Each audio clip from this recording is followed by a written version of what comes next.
ఇలాంటి బోట్లు పనికిరా నేను చూసిన హార్బర్. ఈ చేపకి ఎంతగా అమ్ముతారు? ఒక కేజీ 500 ఉంటుందండి. కేజీ 500 ఉంటుంది. ఇంత పెద్ద చేప ఎన్ని రోజులకు ఒకసారి పడతారు? ఇప్పుడు వరద వచ్చిన టైంలో వీటికి సంబంధించి సపరేట్ వాళ్ళు వచ్చినప్పుడు ఖచ్చితంగా 20 కేజీలు 25 కేజీలు పడతాం. 20 కేజీలు 10 కేజీలు పడతాయి. 20 కేజీలు 10 కేజీలు పడతాం. అంటే వాళ్ళకే కొంచెం కాస్ట్ ఎక్కువ. ఆ వాళ్ళ ధరలు ఎక్కువ. వాళ్ళ మినిమం కేజీ వచ్చేసి 500 కేజీ వాళ్ళ 500 నుంచి 700 వరకు ఉండొచ్చు. 30-40 కేజీలు వాళ్ళ. అలాంటిది బోట్ కావాలి. అలాంటి బోట్ ఒకటి కావాలి. ఇది ఆ బోట్. అలాంటిది ఇప్పుడు ఐస్ బాక్స్ అంతా మనమే కొనుక్కుని తీసుకెళ్తారు. అంటే మనం పెట్టుబడి ఎవరి దగ్గర తీసుకుంటే వాళ్ళు ఇస్తారు. పెట్టుబడులు దేన్ని తీసుకుంటాం మనం? అంటే ఇప్పుడు మనం ఒక బోట్ కొనుక్కోవాలంటే దానికి కాస్ట్ ఉంటుంది కదా, బోట్కి వలలకి అన్నిటికి. మనం ఏంటంటే ఒక దళారీ దగ్గరికి వెళ్ళి మనం ఎంతకంత 1,00,000 2 లక్షలు పెట్టుబడి తీసుకుని ఆ వలలో బోటు అన్ని అరేంజ్ చేసుకుంటాం. అదే ఐస్ బాక్స్ లో తీసుకెళ్తారు. అదే అర్థం. దానిలో పడిన చేపలను తీసి ఐస్ ఎక్కడ కొంటావు? కంపెనీ వాళ్ళు ఇస్తారు. వాళ్ళ పొద్దున ఇస్తారా?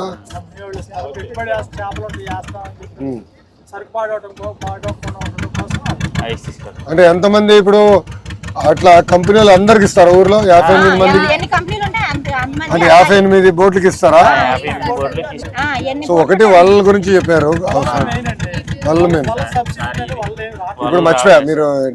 ఇప్పుడు నేను ఫిషింగ్ హార్బర్ చూసాను. ఈ పోర్ట్ లాగా ఉన్నాయి, హార్బర్ లాగా లేవు. దాంతో ఏంటంటే ఈ చిన్న బోట్లు ఆగవు. నాకు అర్థం. నేను చూసా, మన జోల దిండికి వెళ్తే నేను చూసా కదా. అది జోల దిండి చూస్తే అది నిజంగా పోర్ట్ లాగా ఉంది. అది పెద్ద పెద్ద ట్రాలర్లు పడతాయి కానీ మళ్ళీ చివరికి మన మత్స్యకారులు తీసుకెళ్ళి అట్టని బోట్లు పెట్టారు, పక్కనే కట్టారు. నేను చూసా అది వెళ్తుంటే దానికి పక్కనన్నీ మన బోట్లు చూసా. అవి పెద్దవి కానీ మన వాళ్ళ దగ్గర కరెక్ట్. అవి ఒక్కోటి 1.5 అది 1.5 బయట నుంచి ఉంటాయి. అది మనకి ఇక్కడ ఉండదు, సముద్రానికి వాడతారు. అది ఇక్కడ అదే అక్కడికి వెళ్ళి అక్కడ చేస్తే దానికి పనికి వస్తుంది. ఇప్పుడు ఇక్కడ మీకు కట్టాలంటే ఎలా కట్టాలి, ఏం కట్టాలి?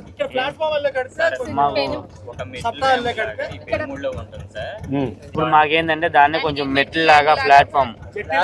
ఓకే, మెట్లు అంటే మనం పుష్కరాలు కట్టినట్టు మెట్లు కట్టేసి అంతే. మెట్లు కట్టాలి.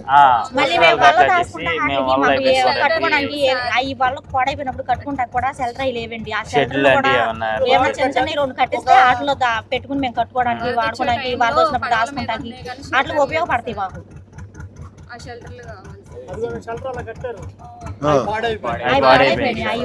అలాంటివి ఏమన్నా మామూలుగా షెడ్ లాంటివి వేపిస్తే ఇది కదా. అది మన తుఫాన్ వచ్చినప్పుడు దానికోసం ఎప్పుడు కట్టారు? అది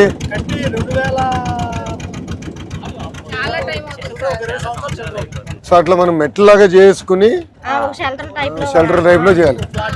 లైటింగ్ చేయాలి. సోలార్ లైట్లు ఉన్నాయి కదా, స్ప్రెడ్ లైట్లు. సబ్సిడీ ఆయిల్ 9 రూపాయలే వస్తుంది సార్. 9 రూపాయలు ఉన్నప్పుడు అదే ఎంత 35 రూపాయలు ఉన్నప్పుడు 9 రూపాయలు వచ్చాడు. ఇప్పుడు 105 రూపాయలు ఉంది సార్. మాకేమన్నా ఇంకా 10 రూపాయలు పైన పెంచితే కొంచెం లాభం. ఒకసారి ఎంత అవుతుంది ఏంటనేది ఒకసారి అసెస్ చెప్పండి. నేను మంత్రి గారితో మాట్లాడతాను, సవితమ్మ గారితో మాట్లాడతాను. మాట్లాడి నేను చెప్తాను. అదొకటి. ఇప్పుడు చేపలు బాగానే పడతాయి ఇక్కడ, ఆ సమస్య లేదు. చేపల సమస్య అయితే లేదు సార్ మాకు. వేరే వాళ్ళు రానిరు కదా ఇక్కడికి.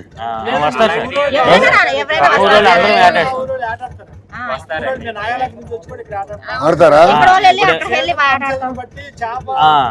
టయాన్ని బట్టి సార్. ఇప్పుడు ఇక్కడ పడుతుంది అనుకో సార్, ఆ ఊరు వచ్చి ఇక్కడ ఆటేసుకుంటారు.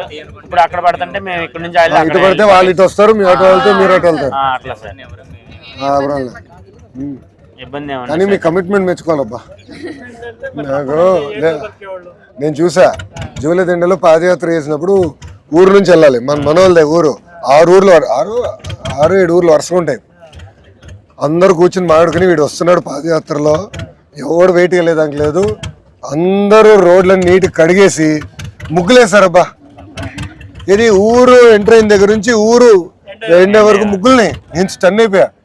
3132 కిలోమీటర్లు నడిచా, ఎక్కడ చూడాల అని అందరూ ఒకే మాట మీద నిలబడ్డారు. నేను అదే చూసాను. కింద పల్లెటూరులో ఉన్నాయి, ఇంకా డిస్ట్రిక్ట్గా ఉంటుంది.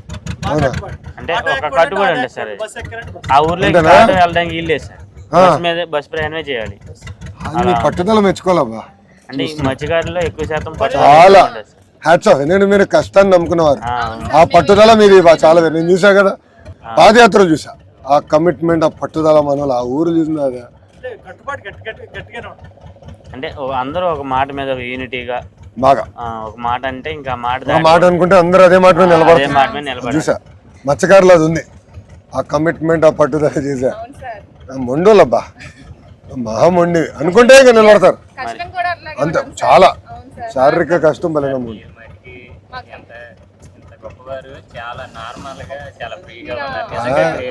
గొప్పవాళ్ళు ఎవరున్నారు అబ్బాయి? ఎవరులే. బాబు గారి దగ్గర ఎవరు గొప్పవాడు ఉన్నారు? అందరూ బాబు గారే అలా ఉంటారు, ఆయన ప్రశాంతంగా చేస్తారు. అంటే నాకు కూడా ఏంటంటే పాదయాత్రలు ఇంక చూసా కదా, ఇట్లా కలుస్తూ ఉంటే ఐడియాలు వస్తాయి, అవగాహనలు వస్తాయి. ఇప్పుడు అవగాహన ఏం చేయొచ్చు, ఎలా చేస్తే బాగుంటుందని తెలుసుకున్నా. చాలా ఆలోచనలు అక్కడి నుంచి వచ్చింది. సో నాకు ఎప్పుడు అవకాశం దొరికినా ఒక ప్రోగ్రామ్ పెడితే ఒక ఐడియాలు వస్తాయి. మీతో మాడితే 10 రకాల ఐడియాలు వస్తాయి కదా. తిరిగి బాబు గారు రేపు మమ్మల్ని అడుగుతారు ఏం చేస్తే బాగుంటుంది అడిగినప్పుడు మాకు తెలుస్తుంది. సో ఒకటి డీజిల్ సబ్సిడీ గురించి చెప్పారు. బోట్లు కూడా కేంద్ర ప్రభుత్వం కూడా చేస్తుంది ఒక కార్యక్రమం, దాంతో అనుసంధానం అవుతే బాగుంటుంది. వలలో బోట్లు, ఆయిల్. సముద్రం ఎంత దూరం మనకి? 3 గంటలు సార్. 40 కిలోమీటర్లు, 3 hours 3.5 hours పట్టింది. 3.5 గంటలు పడుతుంది. అంటే లంకివేన్ దెబ్బ అంటారు కదా, కరెక్ట్గా ఎండింగ్ పాయింట్. ఇంకా లంకివేన్ దెబ్బ నుంచి సముద్రం అక్కడి నుంచి అంటే ఊరు నుంచి సముద్రానికి వెళ్తాక ఒక 6 గంటలు పట్టింది సార్. 10 కిలోమీటర్లు జర్నీ చేయాలి రేవంపట. ఎక్కువగా బతికేది చాలా మంది మత్స్యకారులు 109% ఈ యాడ్ చేసుకునే బతుకుతాం సార్. వేరే పని అనేది ఇంకా అంటే చిన్నప్పటి నుంచి అలా అలవాటు అయిపోతుంది. ఇప్పుడు మేము యాడ్కి దగ్గర నుంచి మా జనరేషన్ కాడ నుంచి మా పిల్లల జనరేషన్ మారిందండి. కొంచెం చదువులకి. మీకు ఎంతమంది పిల్లలు? నాకు 2 పిల్లలు. ఏం చదువుతున్నారు? ఓ పిల్ల బీటెక్ సెకండ్ ఇయర్ చదువుతుంది, ఓ పిల్ల ఏమో agriculture BSc final year. BTech లో ఏ సబ్జెక్ట్ తీసుకుంది? CS, CSC, computer science. మా జనరేషన్ దగ్గర నుంచి మారుతుంది.